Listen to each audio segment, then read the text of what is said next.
করিম সাল্লাল্লাহু আলাইহি সাল্লাম সালাম দিতে আমাদেরকে নির্দেশ করেছেন। চিনি না, যে কোনো মানুষকে চেনা অচেনা সব মানুষকে সালাম দেওয়ার নির্দেশ তিনি করেছেন।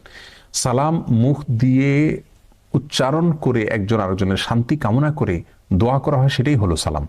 পা ছুঁয়ে সালাম করার মতো কোনো ধারণা ইসলাম আমাদেরকে দেয়নি, যার কারণে পা ছুঁয়ে যে কাজটা করি এটাকে আসলে সালাম বলাটাই সঠিক নয়, এটা কোনো সালামই নয়। এটা আমাদের দেশের প্রচলিত একটি কালচার, যে কালচারটা খুব ভালো কোনো কালচার নয়, কারণ এর মাধ্যমে একজন মানুষ আরেকজন মানুষকে সালাম দিতে গিয়ে তথাকথিত শ্রদ্ধা প্রদর্শনের নামে তার দিকে মাথা নুয়ে ফেলা, এবং এটা কিছুটা আল্লাহর সামনে আমরা যে রুকু করি, যে সেজদা করি তার সাথে সাদৃশ্য হয়ে যায়। তো কোনো মানুষকে সম্মান দেখাতে গিয়ে আল্লাহর জন্য আমরা যেভাবে সম্মান নিবেদন করি সেইভাবে সম্মান নিবেদন করা, এটা আমাদের তাওহীদের সঙ্গে যায় না। সেই জায়গা থেকে পা ছুঁয়ে সালাম দেওয়া এটা সুন্নাহ বিরোধী কাজ, এটা অনুত্তম কাজ, এটা ভুল কাজ, এটা শিরকের সাথে সাদৃশ্যপূর্ণ কাজ। আমি শিরক সরাসরি বলছি না, শিরকের সাথে সাদৃশ্যপূর্ণ কাজ। বিধায়